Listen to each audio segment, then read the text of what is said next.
You are listening to the Why Smart Women podcast, the podcast that helps smart women work out why we repeatedly make the wrong decisions and how to make better ones.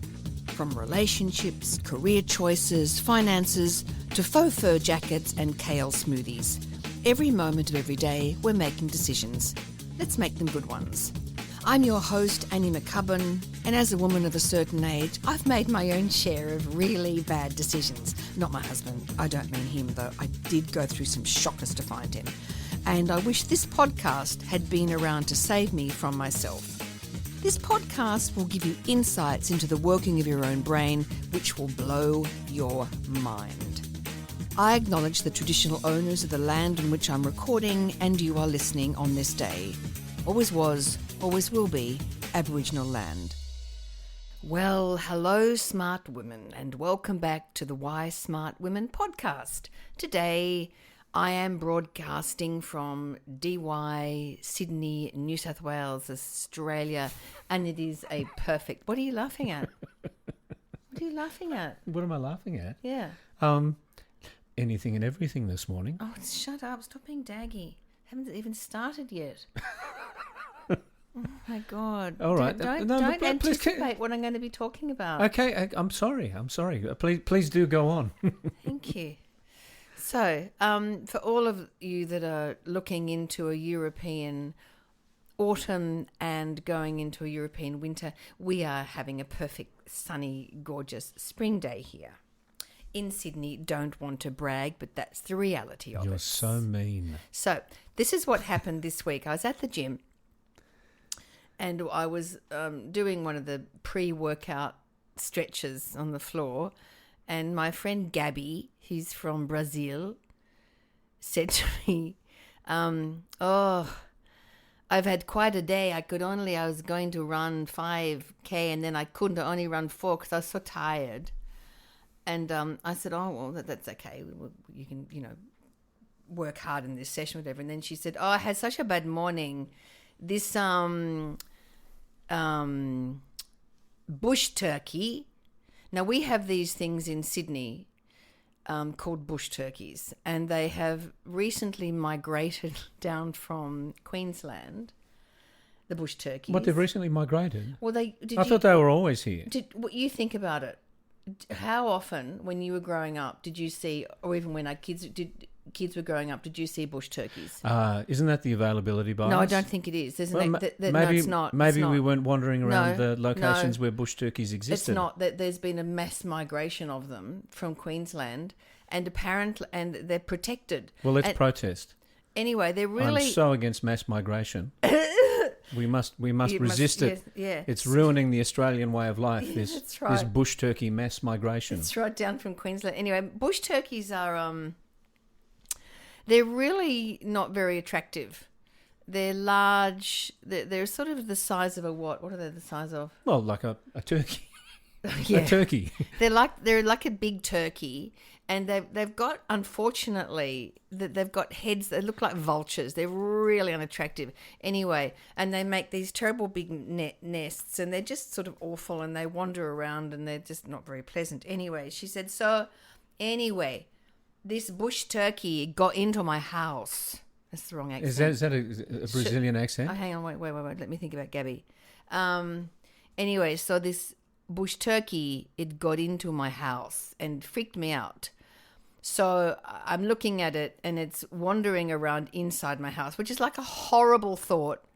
In the first place, the thought that one of these enormous turkeys could actually get into your house. And then she said, so I went outside and I waited for it to leave. I thought that was pretty funny. She just went outside. She was so scared of it because it's so big. She said, I just went outside and I waited for it to leave, and then it didn't leave. So I went back inside, and it was on her bed. Oh, how awful. And it had shat itself on her bed. No. Anyway... I thought that was coming. It was on her bed, and she said, and the worst thing was I had just changed my sheets. Everything was clean. I'd changed my sheets. It was all beautiful and clean. Mm-hmm. And then I look, and there it was on the bed, and it had shat everywhere. Anyway, she started to laugh, and I started to laugh, and we laughed so hard at the thought of this horrible thing on her bed, ruining her morning. And then everyone was like, what are you laughing at?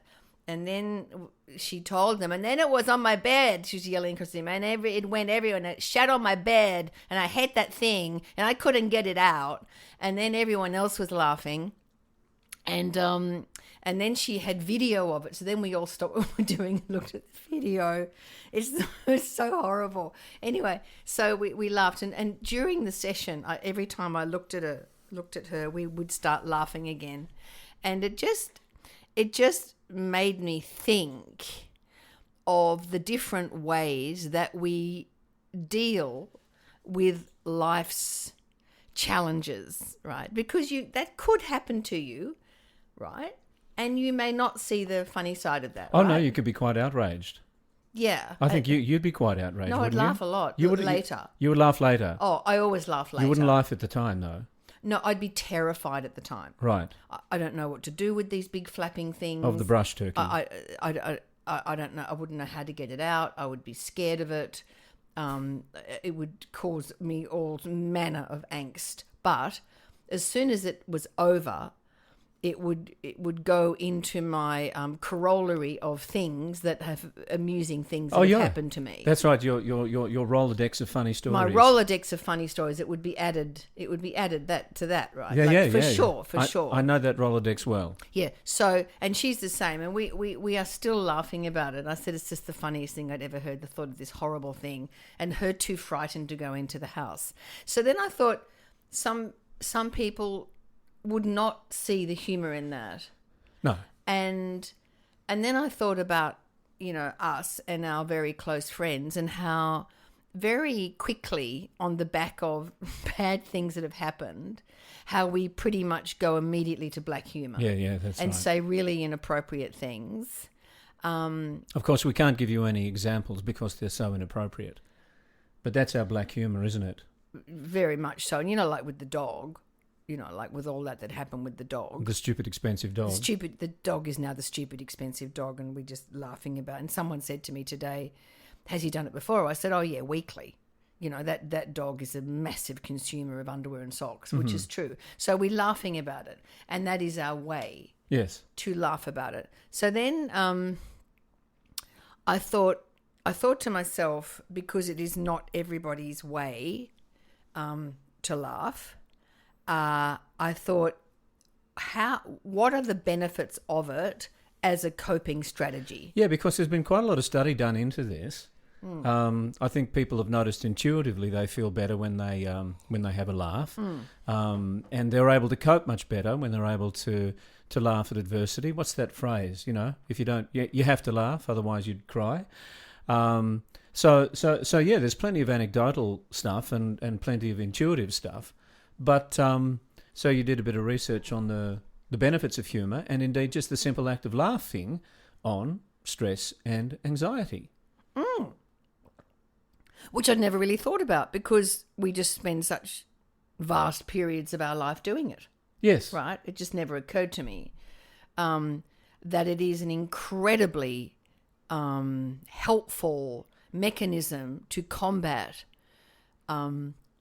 depression and anxiety, and just to manage life's vagaries, life's up and down, because as we know, shit happens. Yeah. And it's going to keep happening. Can I suggest just a little relevance check at this particular point? Mm-hmm. If you must. Well, I don't know. You can always edit this out, I guess. But yeah, just ask your listeners to to think about let's see, the last time that they actually did have to deal with something very, very stressful, be it a brush turkey on the bed or perhaps... Bush turkey. Bush turkey. Well, I know that they can be called brush or bush, but I think we're going to call it bush today because it's confusing. Okay. I mean, I think the correct term is brush turkey. I don't think it is. I think it's bush. Okay. You certain about that? No. Okay. But I sound certain. You prefer it, would you? I would. Okay. So from this point forward, if ever we mention a brush turkey... It's a bush turkey. And we named it... Or vice versa. I think we named it... What did we name it? I think we named it Aloysius or something like that. the one that was on her bed. Okay. I think it was having a cigarette and a small gin. Okay, so sometimes it's something, transitory and trivial. It was probably watching. Hitchcock's The Birds. Oh. It had worked out how to use her remote control. So it can be that kind of thing, or it could be something that is terrible and ongoing, like a chronic illness, either yourself or someone in your family, or a very bad relationship dynamic. There are things that can tend to wear people down. And I guess I wanted to invite people listening to think about, just picture themselves, when they have been dealing with those things. Was their instinct to go to having a laugh about it, or was their instinct to go in another direction? And then I guess the other thing that we could ask is, when was the last time you had a really good laugh, like a really good belly laugh? What made you laugh, and what was the impact of having that laugh at the time? Did it create any short-term, or maybe medium, or even long-term positive effects? You're a bit daggy. Am I? A little bit. You're a little bit like, I don't know. What do you like? The way you've structured that. I don't know. Well, just to give people an opportunity to work out whether. Yeah, all right, I'll give you that. Okay. This maps onto their experience. That's right. Are you dealing with shit, and when was the last time you had a good laugh? Yeah, so we have quite a lot of belly laughs, and I think it's good to look at what happens in the body when you are having a belly laugh. So what's actually happening in the body, David, when you're having a really good belly laugh? Well, in order to laugh, your diaphragm has to move up and down. I mean, they've tracked the rise and fall of neurotransmitters in the body when people laugh. What happens when you start laughing? You actually release stress hormones. So at first, you start to get a little bit more tense. So you build stress in the body. It heats up. It heats up, and then what happens is the diaphragm starts bouncing, and it releases that pressure. So if I were to just mechanically bounce my my diaphragm on an exhalation, that does create a release of tension in the body, and that was purely mechanical. But we have a laughter instinct that can get activated by doing that mechanically. So I'll do 6 mechanical ha ha ha, and then I'll turn it into a laughter. So ha ha ha ha ha. That's making me laugh. Yeah. And of course, as actors, we are required. I remember an acting friend of mine, his greatest fear was that he would be required to laugh on cue on stage. That was his greatest fear. Like, my greatest fear would be to have to cry on cue on stage, right? That would cause me some stress. But for him, he just was terrified that he would have to laugh. Yeah. But you can do it. That was really good. Yeah, that's right. So you can actually get a laughter going by doing that, that bouncing of the diaphragm, and then the instinct will kick in, and the laughter will then become organic. And what is really happening, it's like you're shaking the tension out of the very center of your body. I mean, that if your hands are tight or your legs are tight, you give them a bit of a shake, and it gets the blood and lymph and other fluids moving through it. The same thing is happening in the short term when you laugh. You're stimulating activity in your heart, your lungs, all the muscles of the body. It's increasing your brain endorphins. Yes. And just the oxygen that goes into your body. Again, that process of laughter, air is moving in and out, and so the oxygen is getting into the bloodstream. And it aids your muscle relaxation and circulation, right? And often you'll notice after you've had a really good belly laugh, is what it does is you do get a good relaxed feeling afterwards. Because I think the other thing it does, and this is the problem is that the resistance to it is the issue. The triggering thought is not the problem. The problem is your reaction to the triggering thought. And the more you resist that thought, the more you become fused with it, and then this reality that you have imagined seems more and more potent and more real.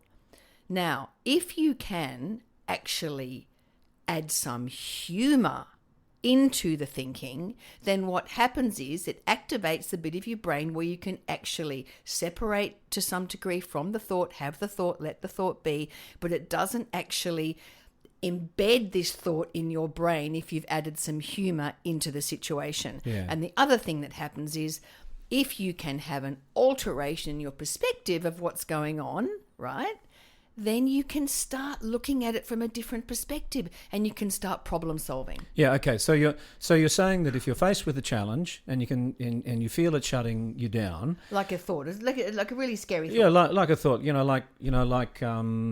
we don't have enough money in the bank in order to cover something. Or I don't feel well, it's probably a terrible illness. Or the dog's not looking well, do we have to take him back to the vet on a Sunday night? An anxious thought. Well, that was a genuine thought. It was a genuine thought, but it's still an anxious... Are you making a distinction between the two? It could be a genuine thought, we've got to take the dog to the vet. Yes, we do have to take the dog to the vet. That causes anxiety. Well, That's still part of this, isn't it? yeah, but I mean, sometimes you've got to distinguish, haven't you? That thought about do we have to take the dog to the vet? We don't want to push all the thoughts away because sometimes the thought is accurate. Yeah. Yeah. Mm-hmm. Well, okay, so I think the thing that we're talking about here is that if you want to use humour as a way of managing your anxiety, managing life's challenges, then what you're going to have to do is something very counterintuitive. In fact, almost something paradoxical. Tell me about that. Well, the anxious feelings are uncomfortable and the instinctive response is to push them away. Yeah. The paradox is that you can actually free yourself from the negative effect of that thought by moving towards it, about inviting it in. Okay, so let's just take a real world example. Yeah. So I don't feel, I've had this weird nausea for 3 weeks. Yep. I don't feel well. Yeah. And so, at least once a day, I say to myself, oh, that's probably some terrible disease I've got. Yeah. There's something terribly wrong with me. Yes. Why won't it go away? Why is it so intractable? I don't Yes. feel well. Yes. What's going on? Yes. I'm And probably dying. Okay, you're probably dying. Yeah. And so when you give that voice, when you give that thought that voice, does it feel like a particular character, say in a cartoon or something like that? I'm not feeling well, I'm probably going to die? No, it feels, if I don't apply any techniques, it just feels real and awful. But what you're talking about is actually using a paradoxical technique. So what I would do is turn it into a comedic voice. Yeah.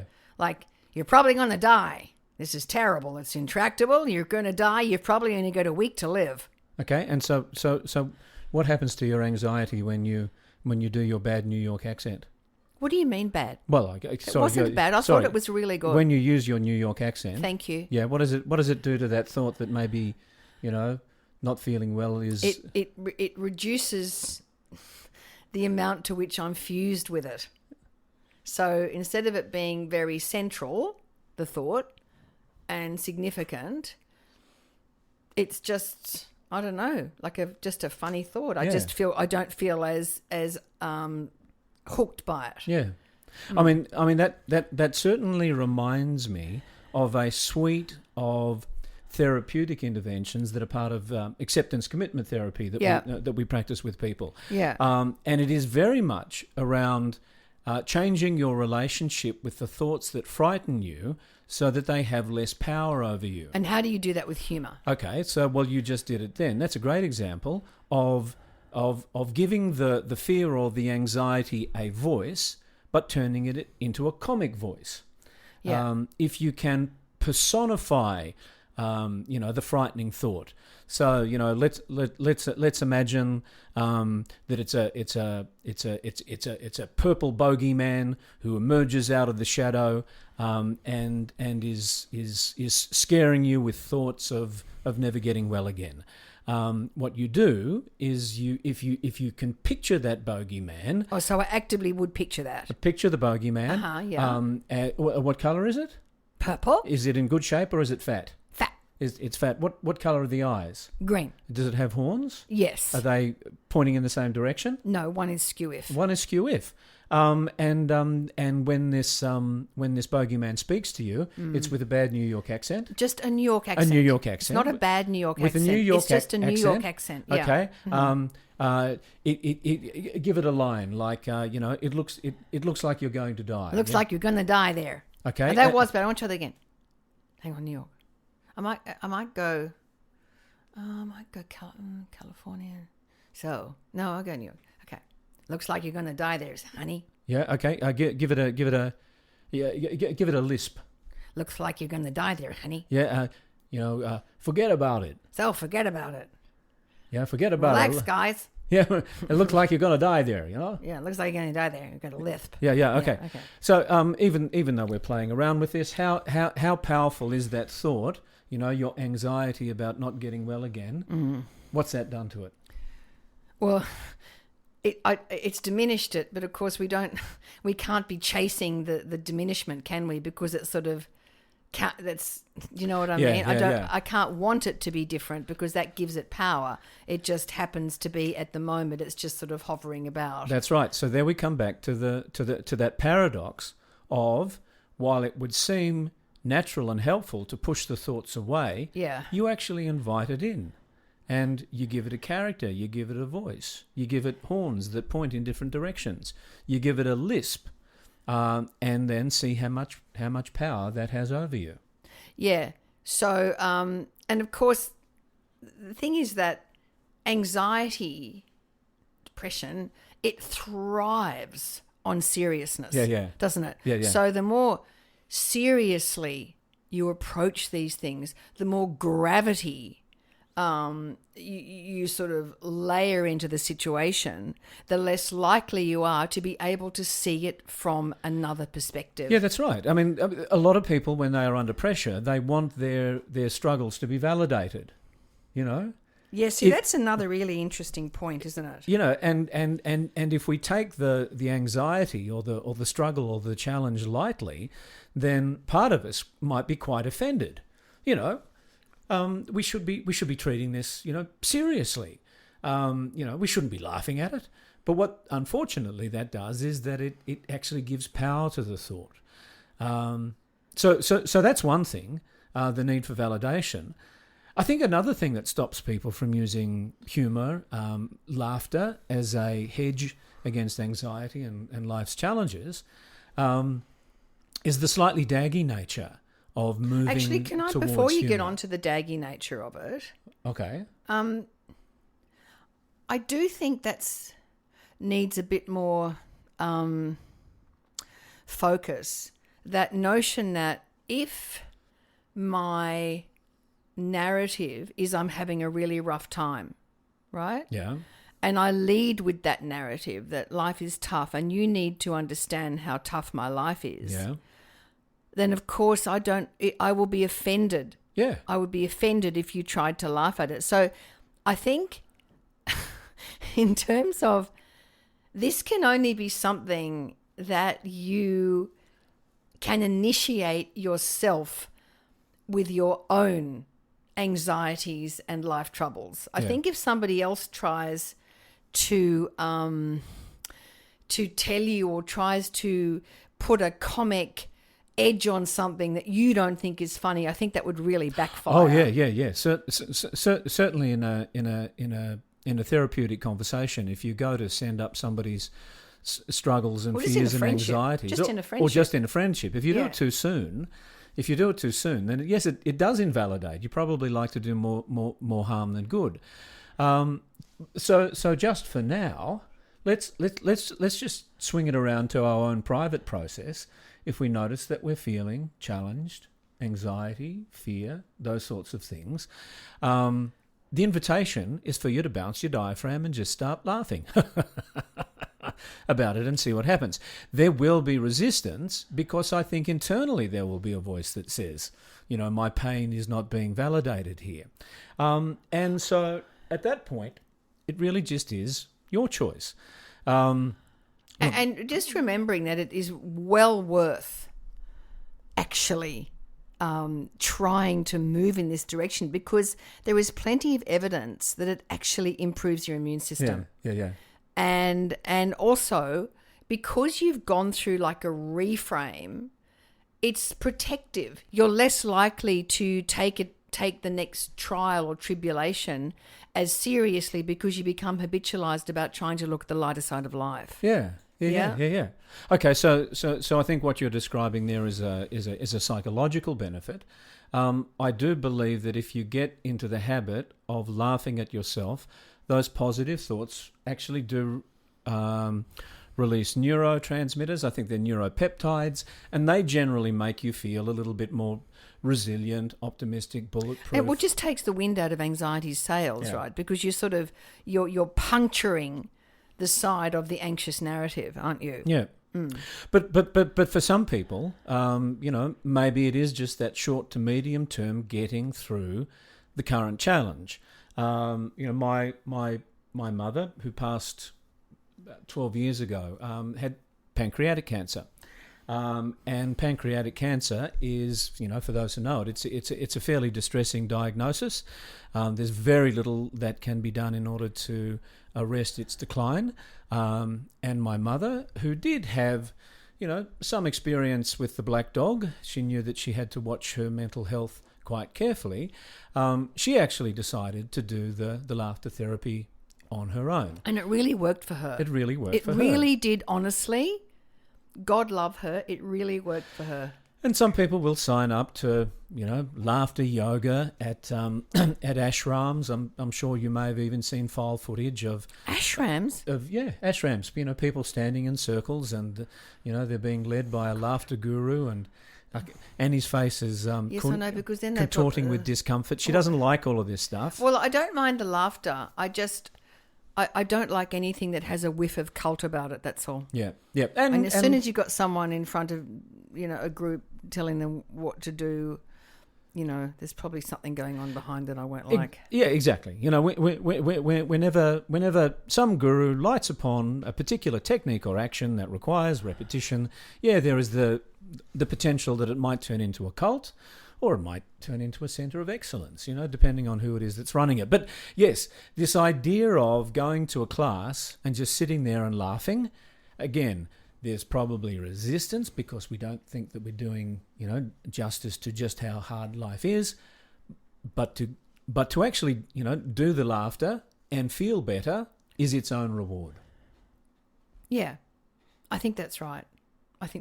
If we wanted to give people just a couple of things to try, to test this hypothesis that laughter makes things better, that laughter is indeed the best medicine, what do you think are some of the simple, easy things that you could start off with? I grew up with a very, very irreverent father and we pretty much laughed at everything. So it's in my DNA, I think. Yeah. And I naturally surround myself with people and we laugh all the time because all of us, at least one of us at some point has got something, not great going on, and we laugh about it. So it comes naturally to me. I think what you talked about before about actually applying yourself to moving your diaphragm up and down and then actually laughing. Yeah. And I guess, I don't know, do you, asking yourself the question, do you have a need to have your struggles validated. And if you do have a need to have your struggles validated, and we're not talking about, obviously, if somebody's going through something really terrible, of course, we should be respectful and we should be able to sit with that person in whatever pain they're in. I'm not talking about that. I'm talking about an ongoing, the sort of clatter of life when things happen. Are you the sort of person where something happens and what you require is the people around you to validate that quite seriously? Now, if that's the case, and it'd be interesting for you to watch it, does that make you feel any better? Because often people that are in that sort of social situation where they are constantly looking for validation, that their situation is difficult, their situation is worse. If we knew what it was like for them, then we wouldn't be laughing. Often what happens is friends begin to drop off.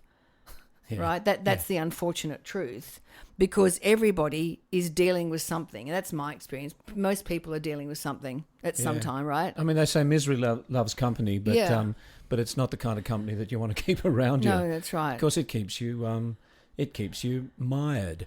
So, look, some really simple things that you can do. First thing is right now you could turn the corners of your mouth up, make a smile, and then just give a laugh, even if it feels forced. Yep. Even if it feels forced.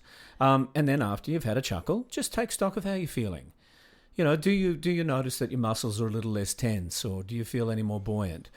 You could do very direct laughter practice.